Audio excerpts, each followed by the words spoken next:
Itu kok perempuan, urusan perempuan di depannya. Siapa yang mau memajukan silakan pakai mazhab. Nanti saya jawab aneh lagi.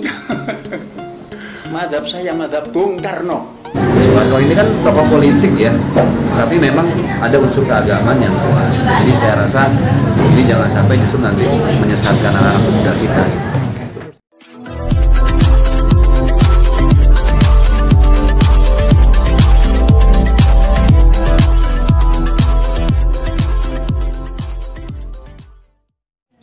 Ini ada viral Ustaz kemarin buat Id, ada salah satu pesantren dengan 3 imam Ustaz, dan ada juga wanita di depan juga safnya gitu Ustaz. Seperti apa Ustaz? Ustaz. Oke, menanggapi ritual ibadah yang ada di pesantren Az-Zaitun. Islam itu kesempurnaannya dari 3 sisi ya. Akidah sebagai akar, asluha tsabitun fil ardi, dia harus menancap di bumi. Kemudian batang pohonnya itu fikih, ilmu yang mengupas seputar masalah ibadah, akidah, kemudian syariah atau fikih, baru nanti buahnya itu adalah akhlakul karimah.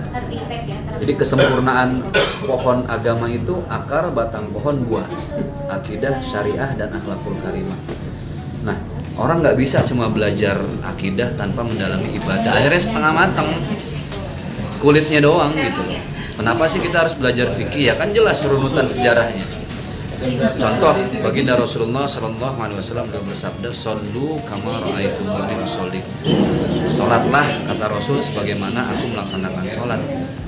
Sekarang para ulama nih, ahli fikih, Syafi'i, Maliki, Hambali, Hanafi, mereka bukan sembarang orang gitu loh. Mereka mengeluarkan fatwa-fatwa tentang perbedaan tata cara sholat, syarat dan rukun yang sahnya seperti apa. Itu bukan hasil sembarangan.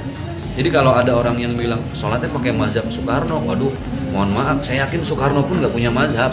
Artinya Soekarno itu dia tidak mendirikan mazhab sendiri, pasti dia punya kiblat mazhab. Dan yang saya tahu, saya juga pernah baca buku Soekarno, beliau ini seorang mazhab Syafi'i.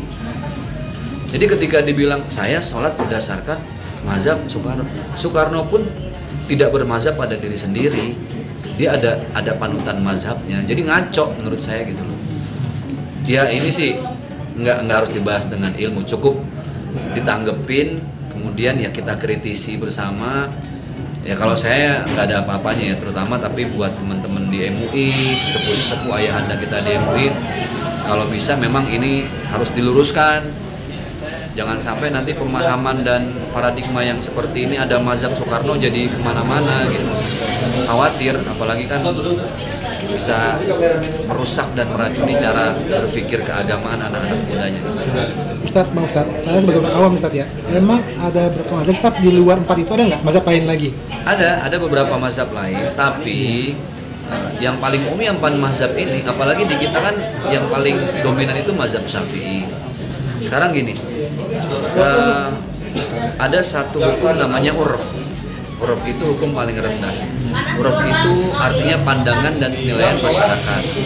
Ya ini harus tetap dihargai. Siap.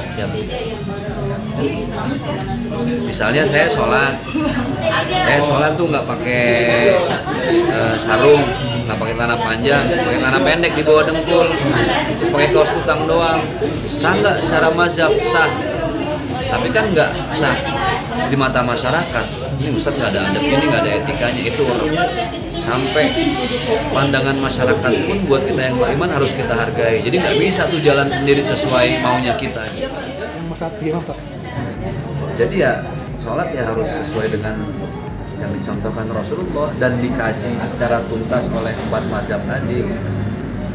Jadi menurut saya kalau ada yang bilang saya sudah baca ini mazhab Soekarno, Soekarno pun bermazhab dengan salah satu 4 mazhab itu, dan mungkin Bung Karno sendiri akan merasa merasa marah lah ketika ada orang yang bilang bermazhab kepada beliau. Beliau orang yang mendalami Islam itu nggak cuma kulitnya doang. Makanya gini, orang yang mendalami Islam cuma kulitnya doang itu ya kayak orang main di pinggir pantai, baru ngelihat ombak sama pasir-pasir aja udah ngerasa ngomong harus teriak-teriak karena riuh dan berisik gitu kan. Coba selami laut di dalam, silent, diem, indah, begitu menakjubkan panoramanya, pemandangan alam bawah laut itu nggak berisik. Sama orang kalau baru belajar Islam ya akhirnya ya teriak-teriak nggak jelas gitu kan. Tapi lihat orang yang ulama-ulama yang alim, dia justru kapasitas keilmuannya ya Gus Baha, Dr. Quraisy Shihab ini betul-betul punya rujukan yang pas dan tepat berdasar keilmuannya gitu. Ya kalau sekarang bermazhab Soekarno, mohon maaf, Soekarno ini kan tokoh politik ya, tapi memang ada unsur keagamaan yang kuat. Jadi saya rasa ini jangan sampai justru nanti menyesatkan anak-anak muda kita. Gitu. Ustaz, pesan untuk masyarakat, Ustaz. Pesan untuk masyarakat. Oke. Pesan saya, mengajilah, bergurulah pada orang yang tepat sesuai dengan ajaran agama Islam, sesuai dengan tuntunan Rasulullah. Jangan salah guru, jangan salah pesantren, jangan salah majelis taklim.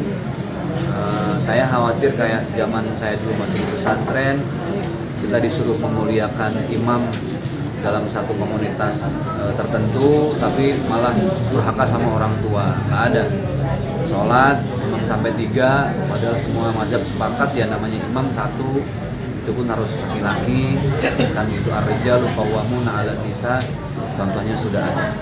Ya kalau kapasitas keilmuan mungkin saya tidak mumpuni, tapi yang pasti saya yang bodoh juga, sebodoh-bodohnya saya ya tahu sholat dengan 3 imam itu nggak ada dalam mazhab yang kita yakini di agama Islam. Jadi belajarlah pada guru pesantren, kiai yang tepat, ilmu yang tepat, sehingga beragamanya pun dengan tepat.